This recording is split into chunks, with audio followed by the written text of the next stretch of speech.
Okay? All right, now, how do these things fit into the model? Mathematically, it's easy to see. Okay? The effects of ability to borrow, wealth, interest rates, consumer optimism, pessimism, they're not income, which means they have to show up in here. Okay? This actually has a special name. We call the A autonomous.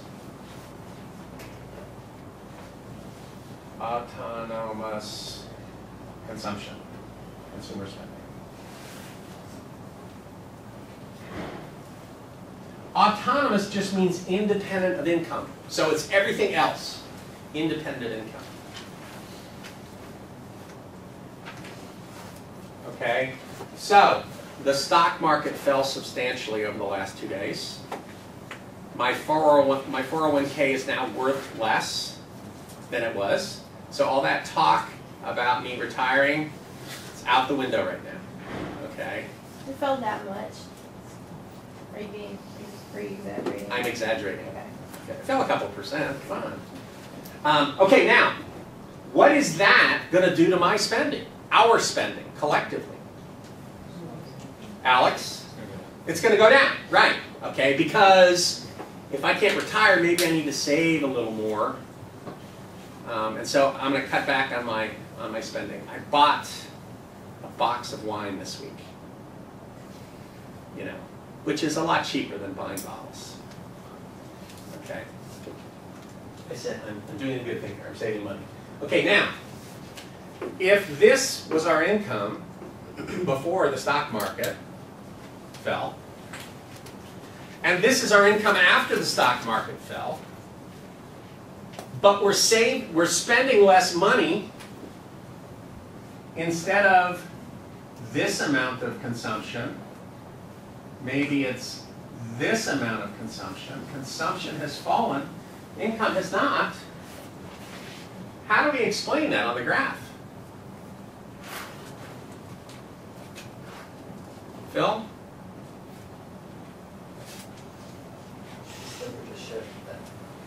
Yes. The consumption function, sorry, didn't draw that very well, has shifted down.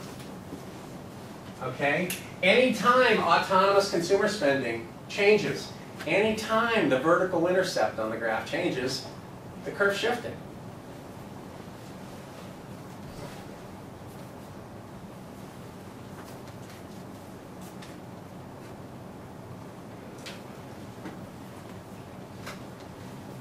Does that make sense?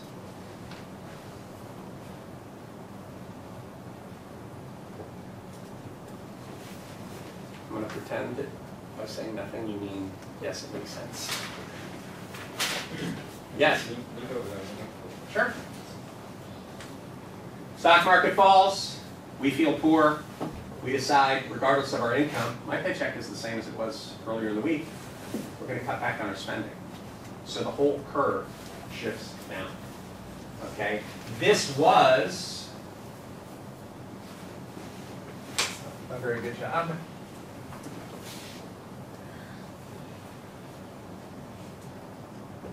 This was A, and now it's smaller because we're worried about the future. So the curve shift down. Could go the other way too. It does. When the stock market booms, consumption goes up too. Yay, we're rich.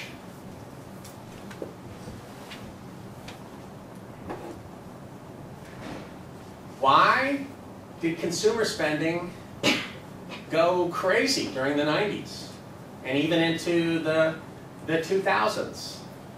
Why did consumer spending take off?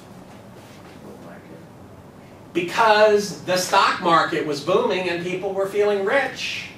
And because housing prices were going up and people were feeling rich. And so they spent like crazy. Where did they get the money? They didn't sell their stocks, and they certainly didn't sell their house. So what they did is they used their credit cards. So the accountants could say, hey, I'm still in the black. Look, the value of my house has gone up so much. it's gone up, you know, double, and my spending has only gone up by 50%, so I'm still increasing my net worth. Okay? On paper. Then what happened in 2007?